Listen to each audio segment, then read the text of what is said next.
and she has driven all this way to come here. So Marianne is a keynote speaker. She's fucking amazing. We're really lucky to have her, and she is like God tier sketchnoter. So I hope you're going to learn a lot about how to take excellent sketch notes today. And please welcome Marianne. Thank you. All right, everyone, let's start. Who knows what sketchnoting is? I see 2 hands, 3 hands. All right, then I'm going to start by very quickly showing the sketchnote of the previous talk in this room, which I did a moment ago. This is what is called sketchnoting. It is a way of taking notes that is visually appealing and therefore much more likely to be read again after the session is over. It is imminently shareable, and it's something that doesn't actually require that much more time than your regular notes. So what I'm going to be teaching you today is the basics of sketchnoting. We have an hour. Gwen, I'm going to ask you to give me a half time and 15-minute left timer. Yep. We have an hour today to talk about the basics. It's going to be very interactive. You are going to be drawing along with me because the best way to learn sketchnoting is by doing sketchnoting. Which is why you've all got papers on the table and fancy pens, the gel pens. There's also ballpoint pens if you prefer it. Some people hate writing with gel pens, or fine liners, I think. If you use the ball pen, be aware they're very new, so there's a red dot on it, which is why they don't write. Remove it and you can. Sketchnoting. Sketchnoting 101. As I said, it's a way to take visually appealing notes. Today, the summary of this workshop will fit on the single page. Feel free, if you'd like, to take separate notes on another piece of paper, but what I will expect from all of you is to take a single page and just literally draw along with me. We are going to start by writing down. And I'm going to try really hard not to block the light. Come on. Thank you. Oh, it's lying down. Yes, because this is the way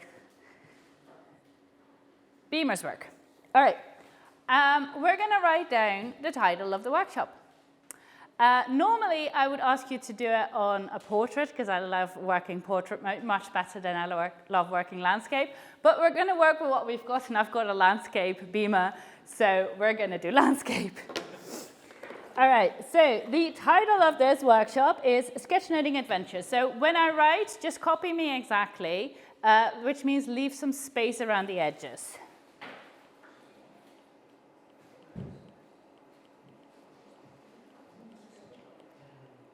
Sketchnoting Adventures.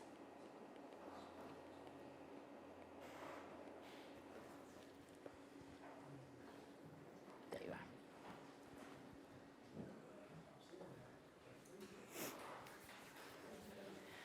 Now, the thing about writing in sketchnotes, you're going to be doing quite a lot of writing because as much as it is visually appealing, there's still quite a lot of text. Take your time to write legibly. I have a lot of people in my workshops who say, oh, no, but my handwriting is horrible. The message to that is slow down. Give yourself time to write prettily, neatly, and legibly. Now, to start off with, we're going to create a banner because that's a fun way to immediately make something stand out. In order to make a banner, we're going to draw a rectangle around our text.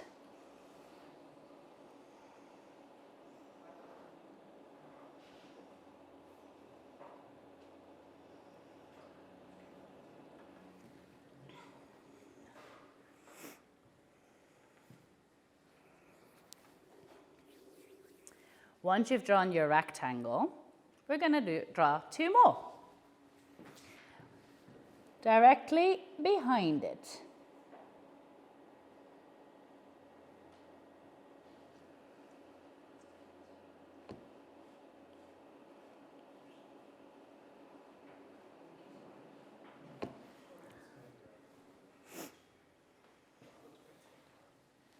If I'm in the way, just tell me. I'll be moving around quite a bit. I like moving during my talks.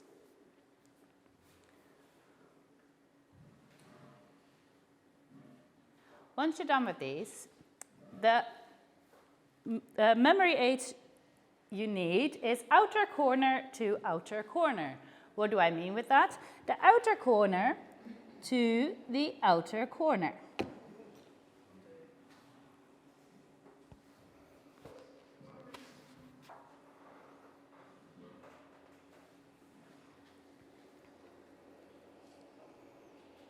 The outer corner to the outer corner.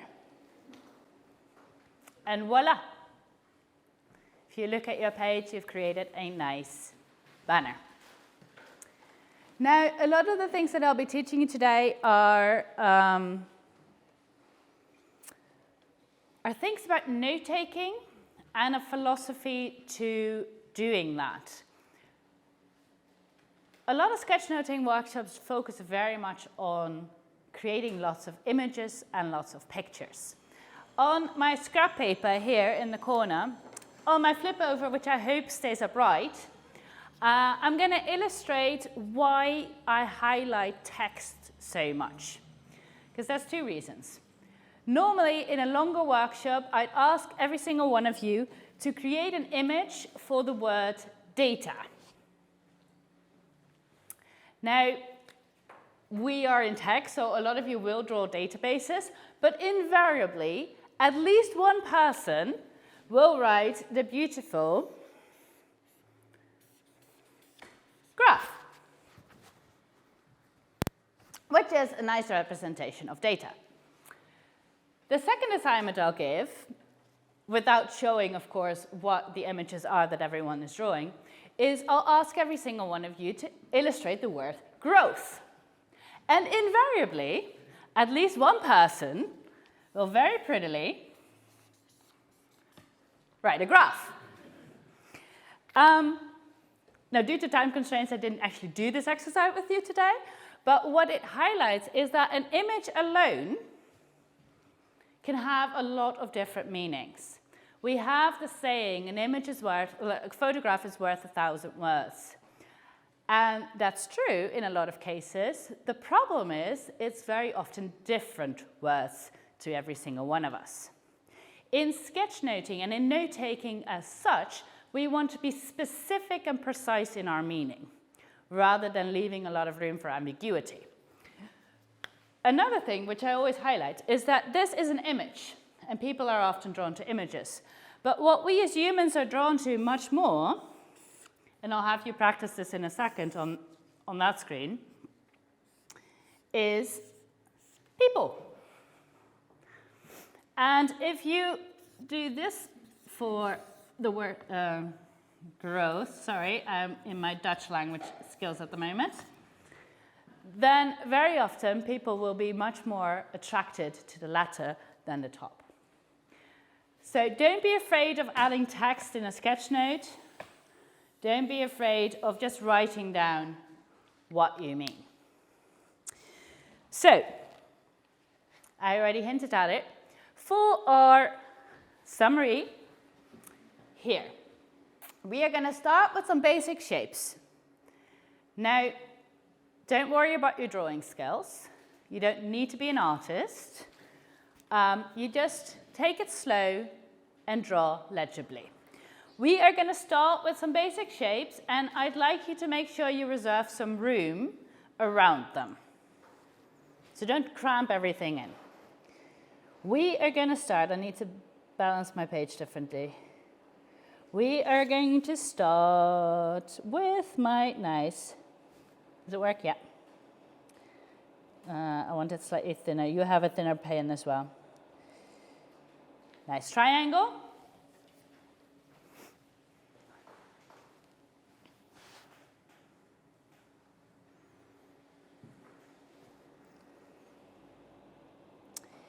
A rectangle.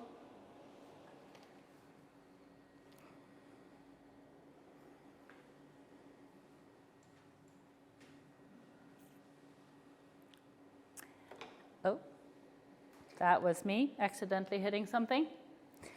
and an oval. You'll notice I very smartly did not say circle because that is very much more intimidating. Once we have these nice basic shapes, we are going to draw ovals on top. The trick to drawing people is you want bigger heads. Okay, so it's better to have a slightly too big head than too small. We are going to add heads.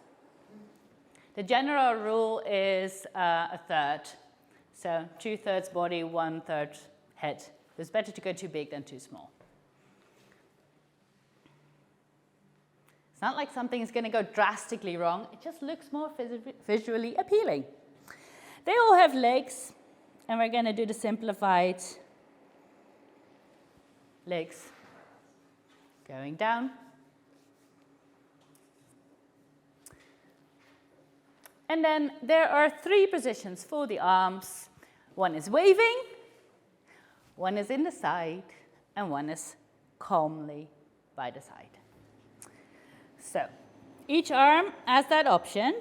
We can wave and relax. We can relax and have it to the side, have it to the side, and wave.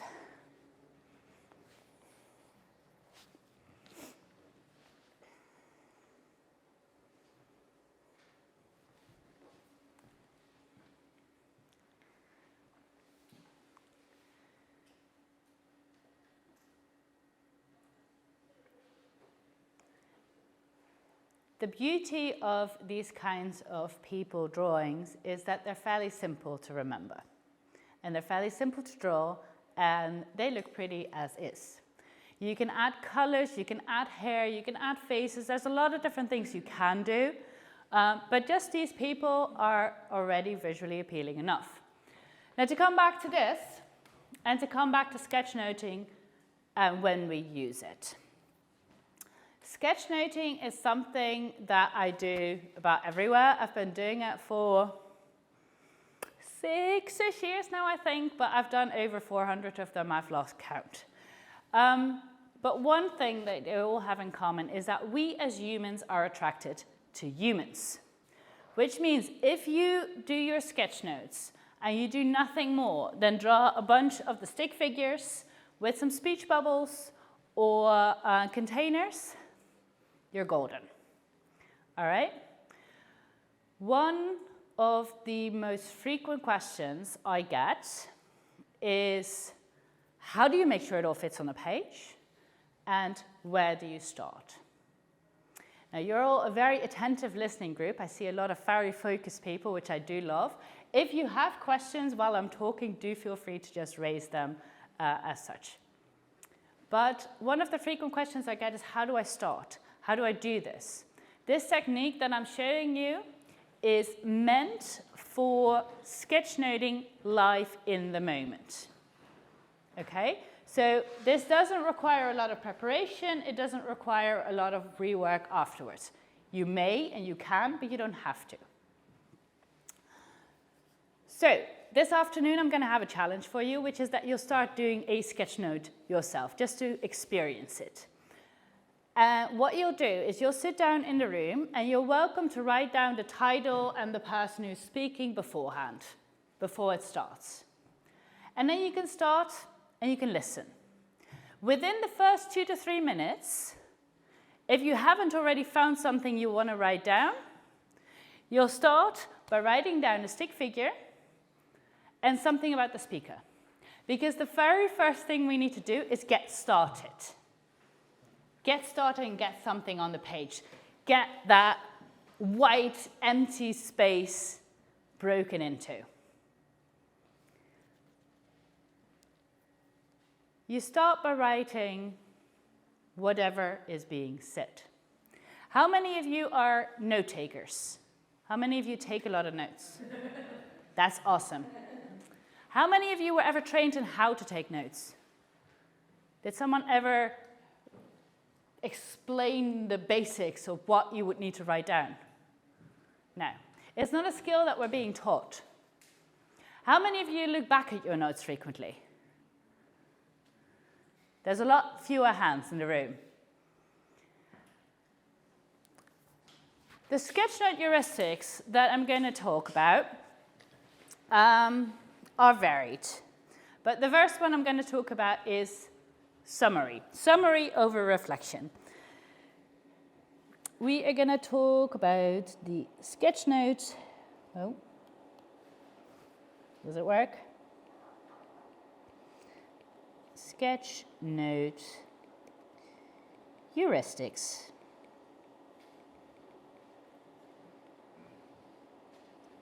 Do all of you know what the word heuristic means? It's a rule of thumb, essentially.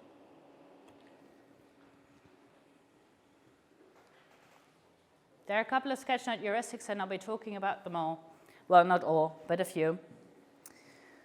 You see that I immediately draw a rectangle around it. We're going to prettify it a little bit.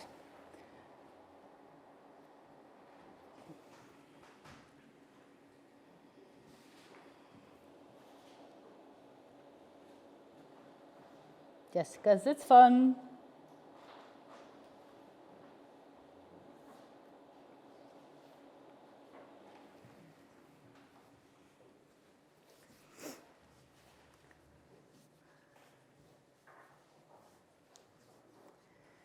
Now, one of the things with notes that very few people are aware of, in my experience, is the concept summary triggers reflection and not the other way around. I'll write it down.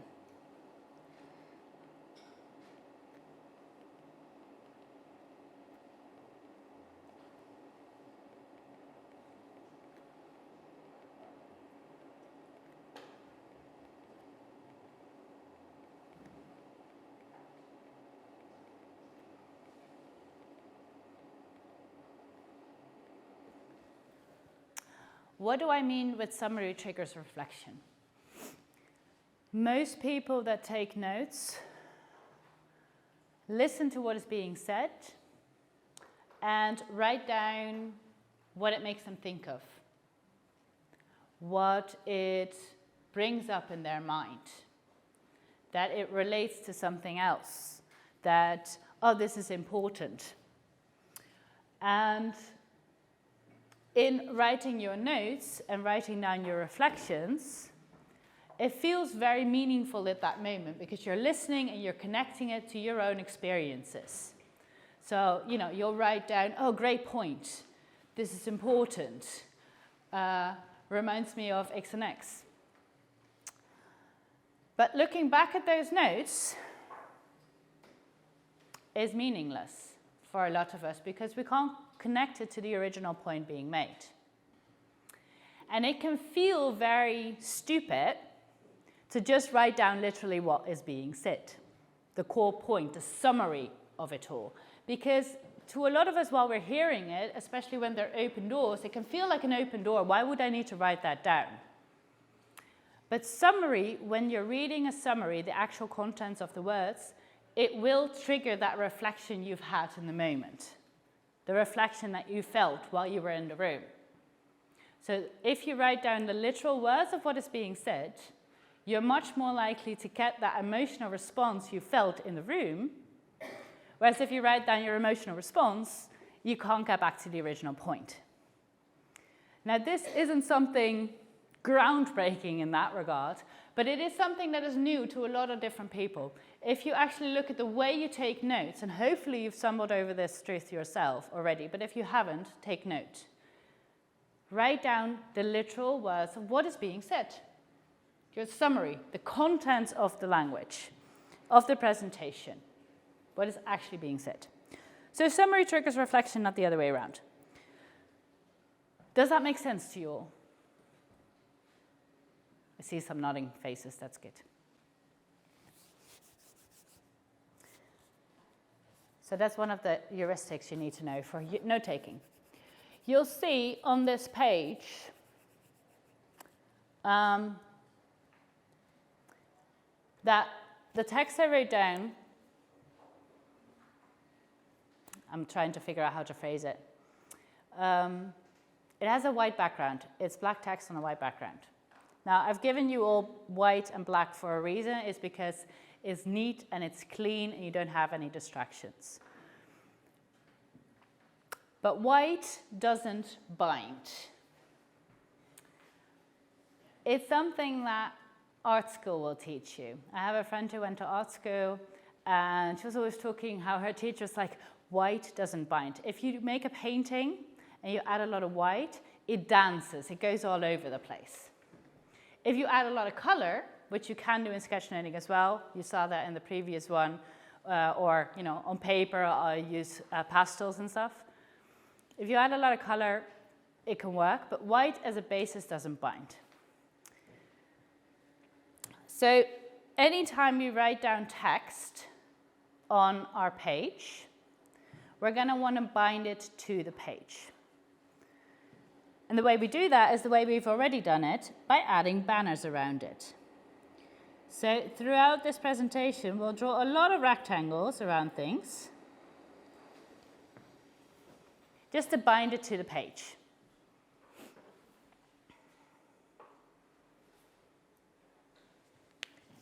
Which will help you create a way of reading later with arrows.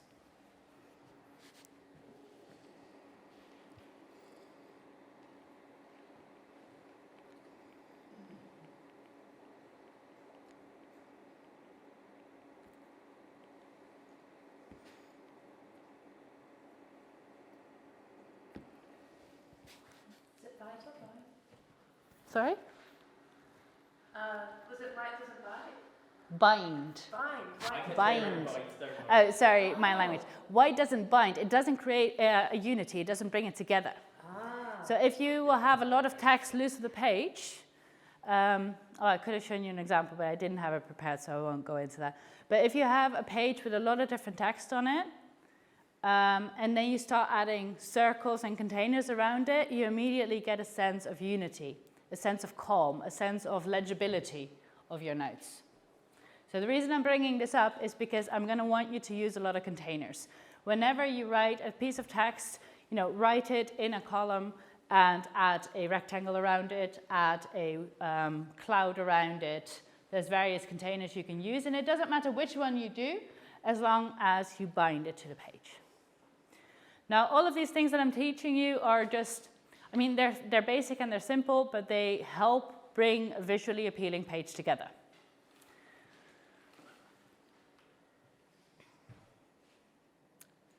You ready for the next heuristic? Yeah. Okay.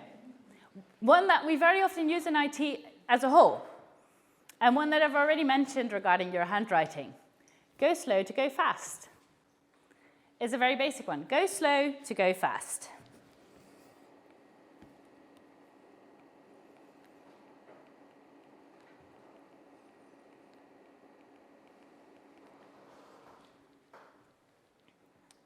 Sketchnoting is a way to take notes that requires you to pay attention to the way you take notes. It's a very meta feel to it. And I'm going off my frequently asked questions regarding sketchnoting for this workshop. So if you have questions, as I said, that I'm not addressing, do bring them up. But one of the frequent ones I get is like, how do you have time to write all of these things? Especially if you want to do it live. You're listening to a presentation, how do you have time to write everything down? And so most people just start writing frantically to catch up. And thereby, their handwriting suffers, and it's no longer legible. We forget the basis of the summary aspect, and we just go too fast. So while you're sitting in a room making a sketch note, take a breath. Go slow.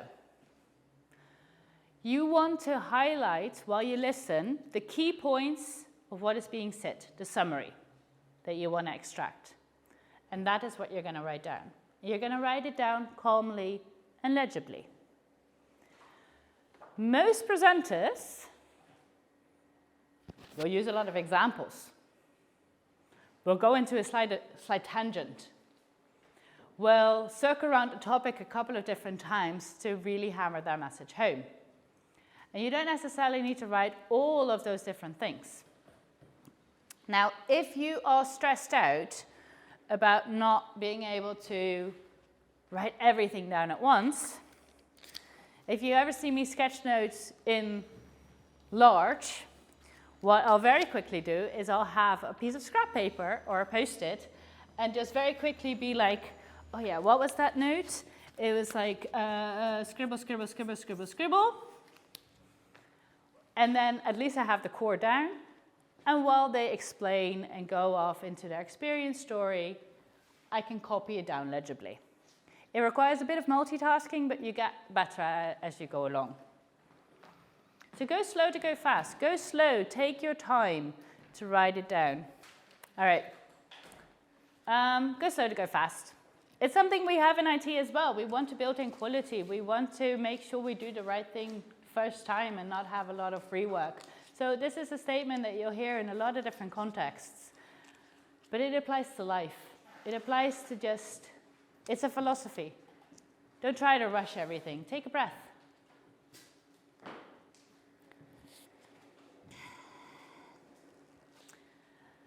There's 3 more that I'm going to talk about today. And then we're going to do a bunch of drawings, because it's cool. For sketch notes, it is content over art.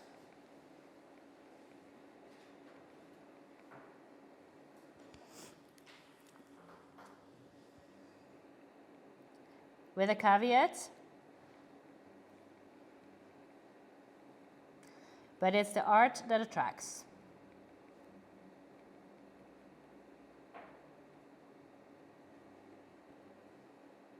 That doesn't have a K in it, I don't think.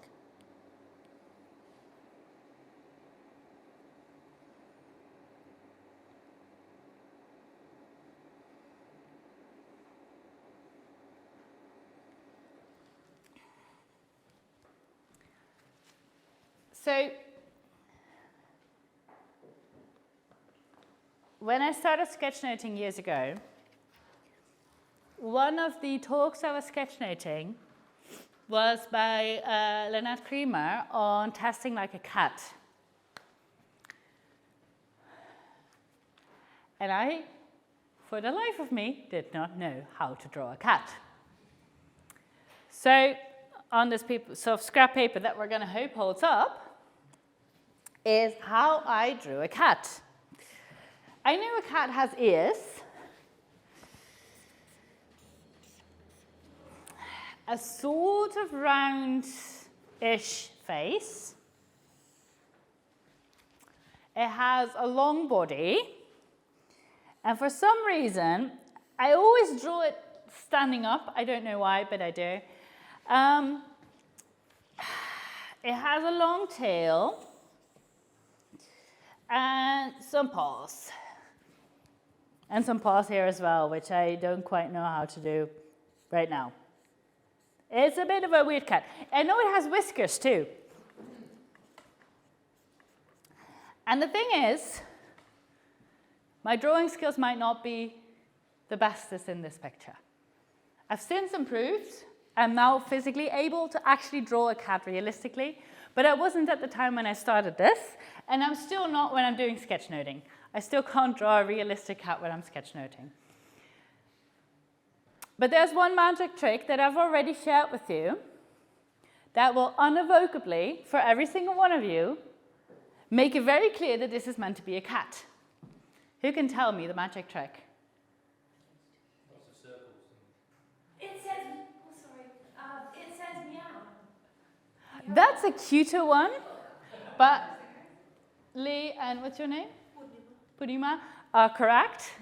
We're going to say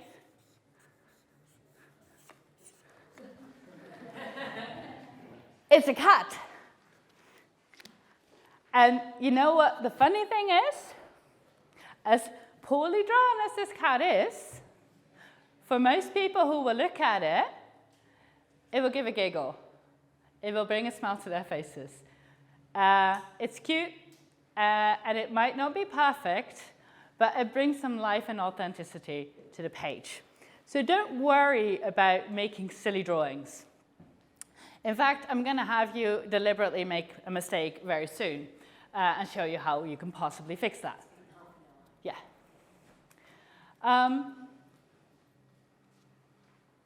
But same with the people, like the images that you can add are fun. They are extra. They bring some life to the piece. They're very good for those longer tangent stories that you might not want to write down in full. Ultimately, in your notes, the most important thing is getting the message down, your summary down, which is why we started with that. And that matters more than making everything super pretty and super polished. But sketchnoting is an artwork. It is a way of making something visually attractive.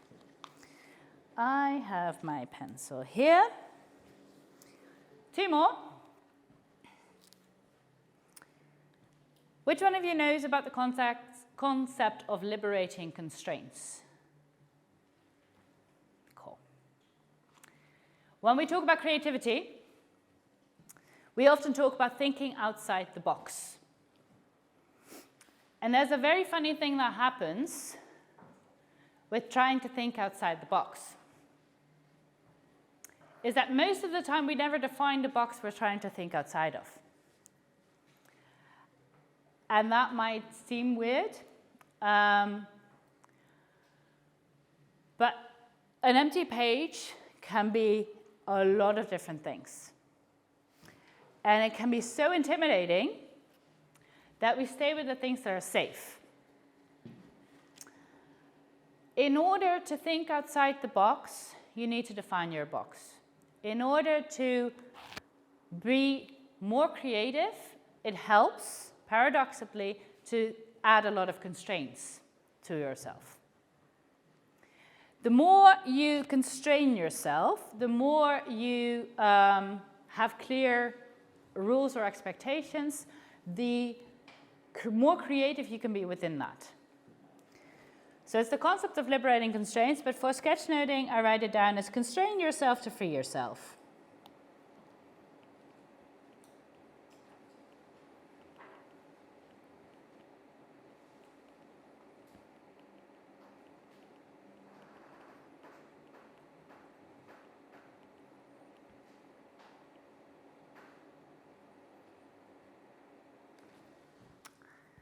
What does that mean?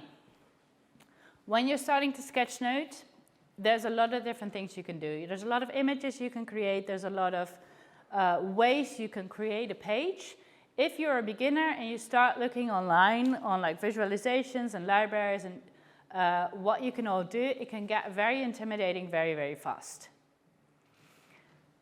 So I have some rules for beginners. Number 1 page only. We started with a single page, and the reason for that single page is because you're trying to fit everything in that one page, which allows you to be more creative with the space you do have. But also, a single page means you need to fill that page. So for people who take very copious notes that are too intimidating to look back on, it requires restraint. For people who barely fill, a quarter of a page, it requires you to write down a lot more. And that's what we want. We want you to challenge yourself. A single page. The other one I've already talked about is time. 2-3 minutes before the talk, 2-3 minutes after the talk, and you're done. Black ink on white paper. Why? It's so you can't erase. You'll see that I'm working digitally here, but as I've got about 400 under my belt, I know when I can erase. It's like when I was doing my master's studies. At my bachelor, I studied English, by the way. At my bachelor, I was never, ever, ever allowed to use the word I in an essay. I think, in my opinion, it was banned. It was not allowed. When I started doing my master's, I was expected to sometimes add the word I think, I expect my research. The reason being is that for a beginner writer, it's very, very tempting to use the word I a lot. Talk from your personal perspective. And I had to learn the university modes, the academic modes of writing. Once I'd learned that, I could bring in the word I again judiciously. The same thing applies here. You are not allowed to erase. Ever. Until you've got enough experience under your belt that you can identify when erasing is good. One page, no erasing, and the restraints of the time. And then the final one, which is also my final heuristics, is share before you think you're ready.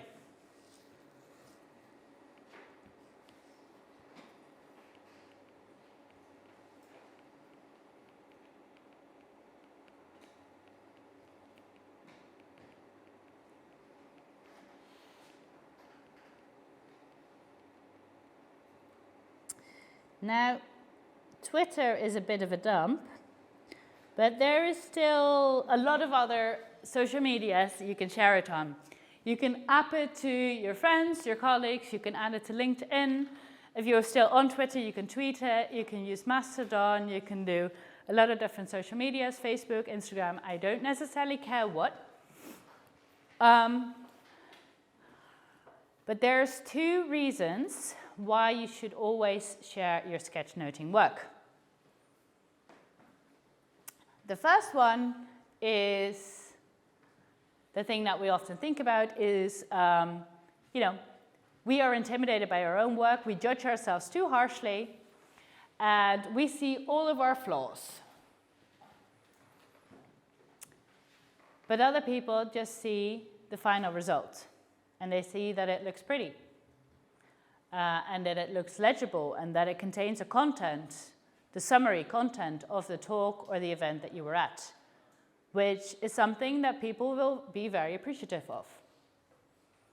So when you do your first sketch note and you share it online, the most common response people get is, "Oh, that's so cool, I wish I could do that."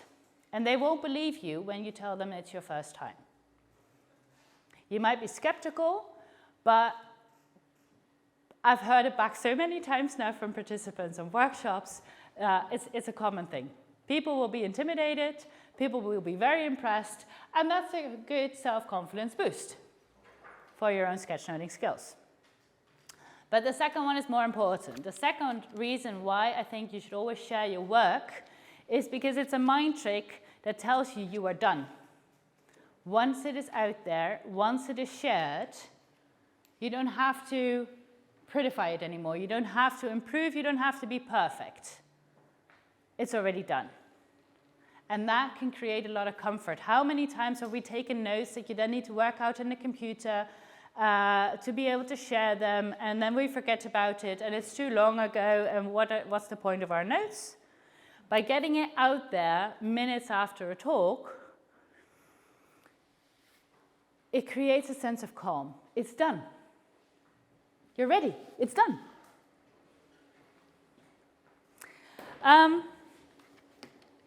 Oh, I need to highlight my screen again. So, those are the sketchnoting heuristics. Now you'll see we have a lot of rectangles, which are currently just rectangles. So let's add some prettification to it. We can tape it to the page. We can pin it to the page. We have banners. We can create a ring band. No, that one's not too pretty. What else can we do? There's so many different things I always forget.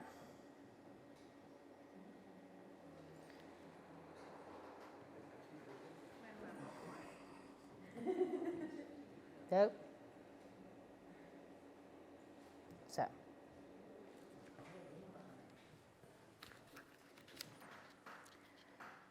So in order to sketchnote, you can see I'm going a little bit all over the place on the current one, but if you look at a page,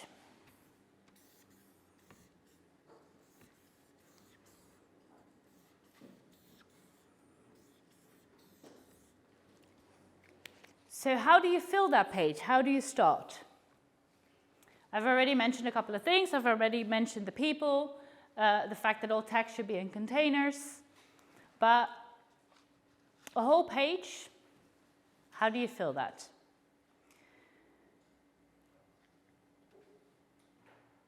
Mentally, prepare your page, divide your page into blocks.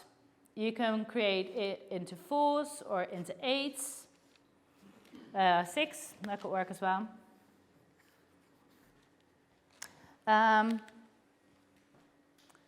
6 sections of a page, or 8 sections, depending on how gritty you want your mind to work.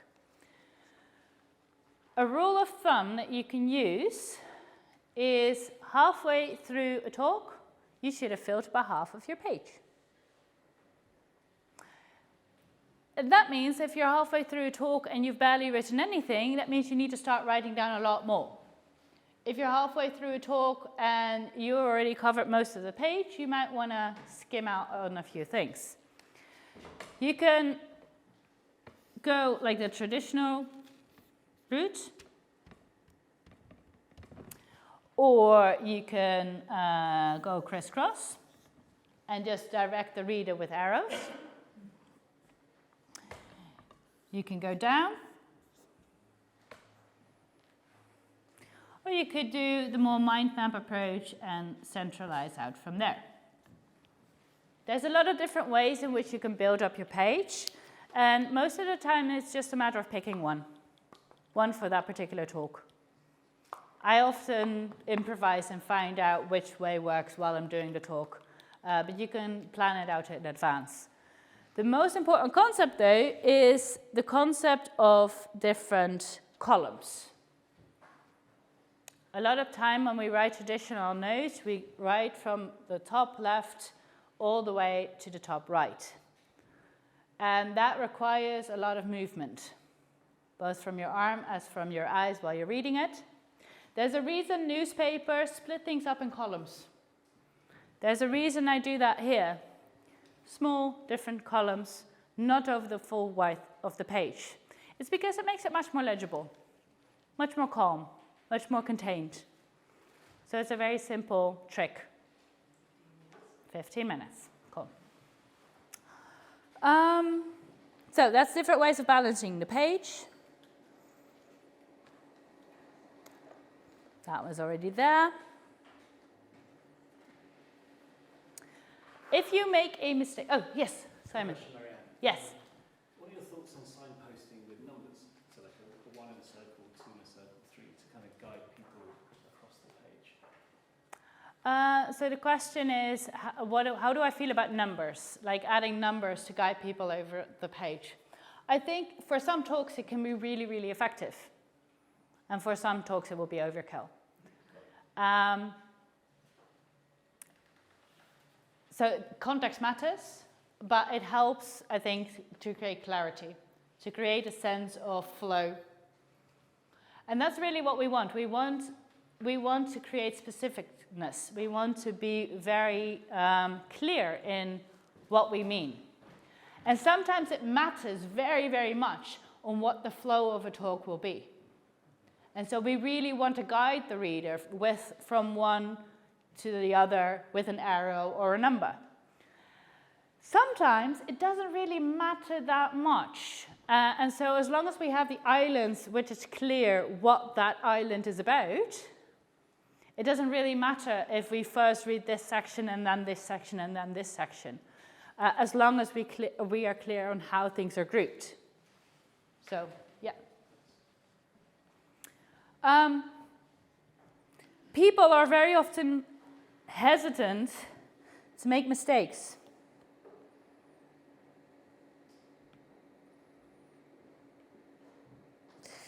So what do you do if you make a mistake?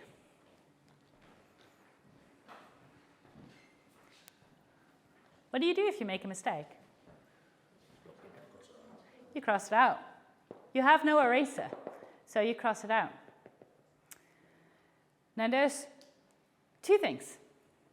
When you make a mistake and you cross it out, it jumps out at you as the writer who created the notes. Most people who will read your notes won't even notice. I've had like large sketch notes, like larger than this wall, where people will be like, oh, how can you write that entire thing without making a single mistake? And I'll be highlighting as like, I crossed it out there, misspelled it there and corrected it, and I did that there as well. But people won't notice. And you won't notice either 2-3 weeks from now when you look back at those notes. So don't be afraid to make mistakes. But if you do make a mistake and it's quite large, then there's a very easy fix, which is a squiggle bird. A squiggle bird is a squiggle that has a beak, an eye, a tail,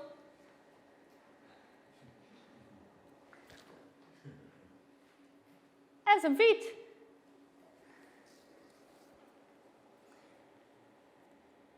So look at your squiggle and think, hey, how can I create a bird of this?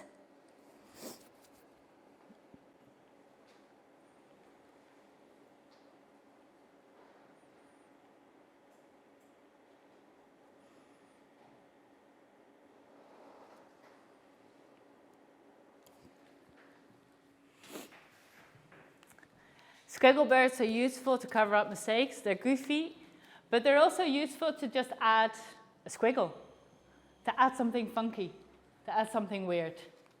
It's a really quick way to draw any kind of bird, really. I've had it where I was expected to draw foxes and other animals, and I was like, squiggle, hey, feet, some like heads with things and a tail. Absolutely, this is a fox, people. And it doesn't matter, it's clear. It's clear that it's a fox, especially when you do my magic trick, which is that is a fox. It works.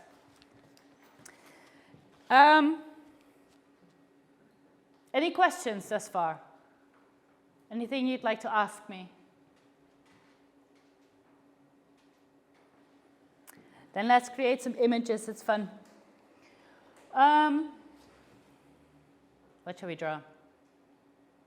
Let's draw some commonly used icons. We have a computer.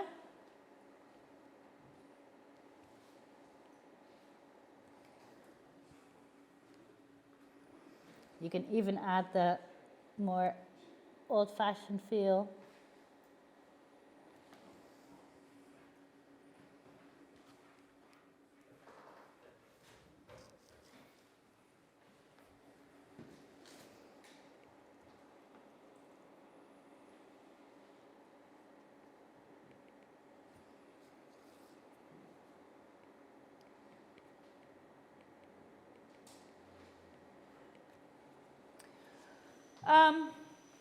Drawing a light bulb is also something really simple, if you know how. We start by creating I don't know what that is, the thingy inside. Filament. Thank you. Once we have the filament, you said? Filament. We create a balloon around it.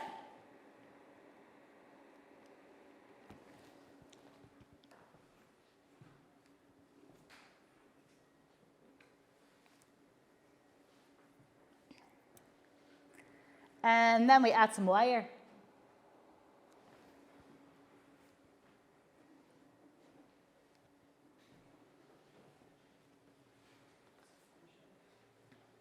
And if you want to be fancy, you can even lit it up.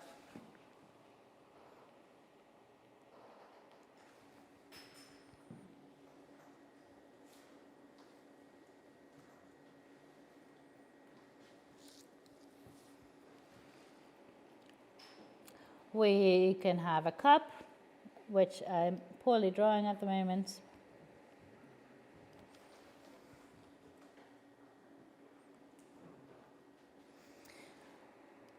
Which you can create more fancily by actually adding a handle, adding some liquid to it, which is warm.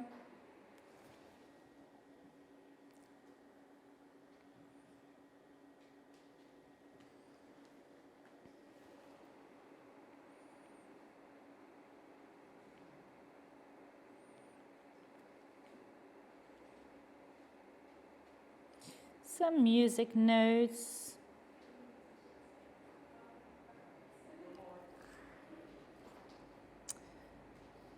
It's interesting how our phones are easier and easier these days.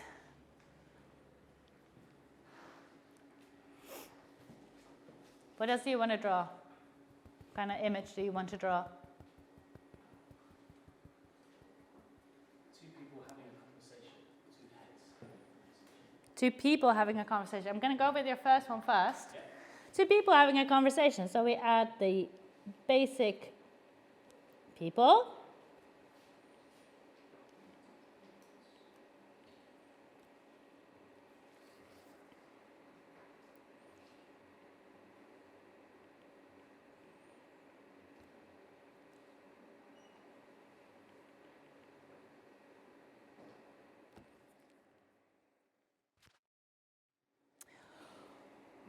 Or maybe you have a whole team.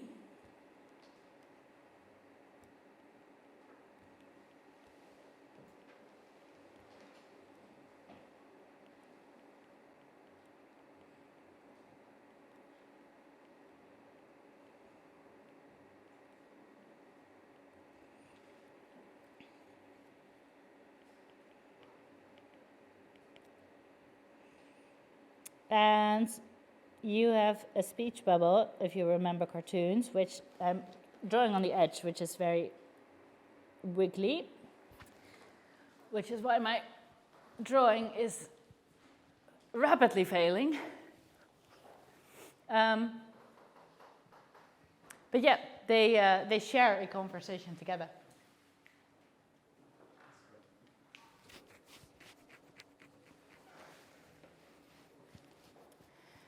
Now, in the time allotted, I can't really go into a lot of detail about the use of color or the use of shadow. Both of them can highlight or like elevate your sketch notes quite a lot. I like using color myself.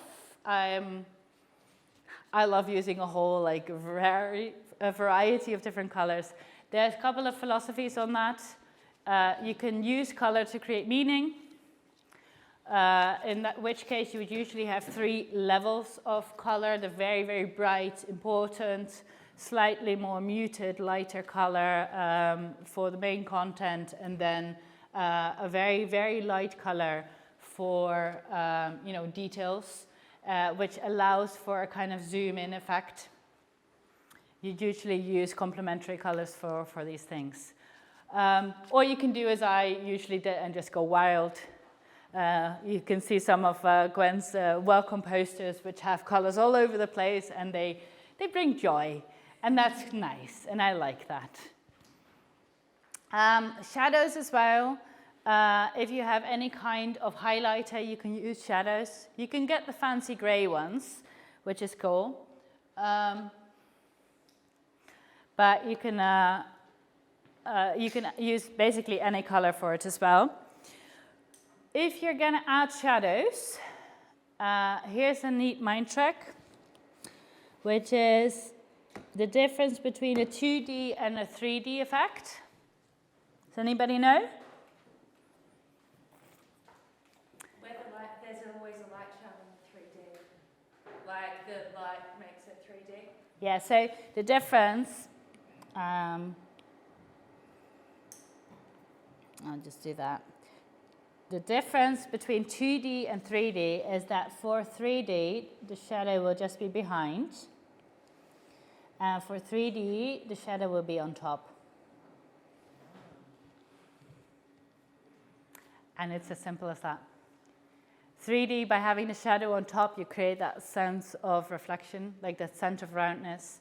For 2D, you have it behind, and that kind of lifts up the thing as a flat surface.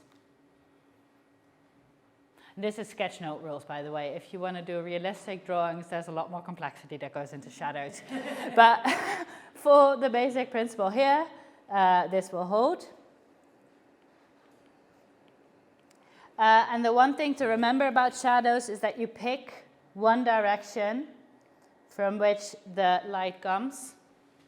And I always, always, always pick top left of the page, which means all of my shadows are on the right quadrant.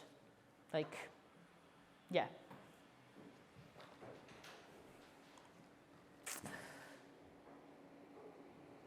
It is 59 on my screen. So one last thing I said as well. I said before, share before you think you're ready. And that means that you need to add your name to it. So we say it is a sketch note by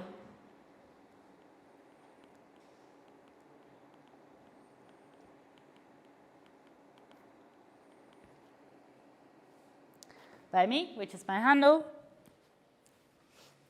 and my website, and the way you can always find me. I'm the only one in the world that has my name, which is awesome. At least to my knowledge. So always mark your work with your name so people can find you, which is cool. And then you share it. So, summarize really quickly. We have sketchnoting adventures. You always start with people. We as humans are attracted to people. We like looking at people. So if you do nothing more than draw people with a text bubble, which, who says something, you're already creating an awesome visualization that people will be attracted to and that you yourself will want to look back on as well. There's a couple of heuristics. Remember to write your summary. Remember to bind all the things you write down. Slow down. Take your time, take a breath. The content is what matters, but we like the appeal. Give yourself limits and constraints, especially in the beginning, especially when you're starting out. Now, one thing I do want to mention with that is a constraint needs to work for you. I give rules for beginners, and for a lot of people they work.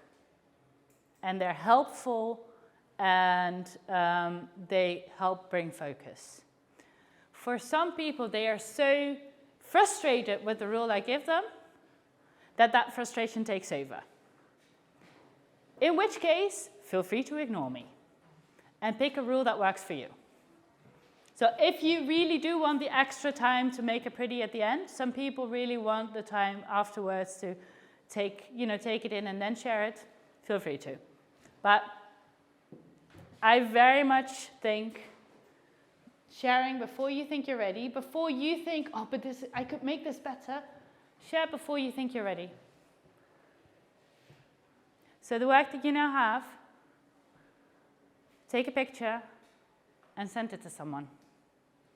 If you're not confident enough yet to put it on the interwebs where everyone can see it, then send it to a friend. Send it to someone. Share before you think you're ready. Don't be afraid to make mistakes. You can fix them, and in some cases you can actively use them. Again, people, work, lots of icons. Just Google an image, a word with the word icon, and you'll get a visualization. If you have a couple in your library, if you have a couple that you know how to draw really quickly, it is easy to do in the moment. 2D, 3D, with the shadows. Pick a way to balance your page and balance your time. And that is the rapid version of this workshop. I am available for questions. My tiny human is here at this event today as well, and I agreed to take the afternoon, so I might be slightly scarce, but you can always find me using my name. And I hope definitely to still be around quite a lot today. Thank you very much.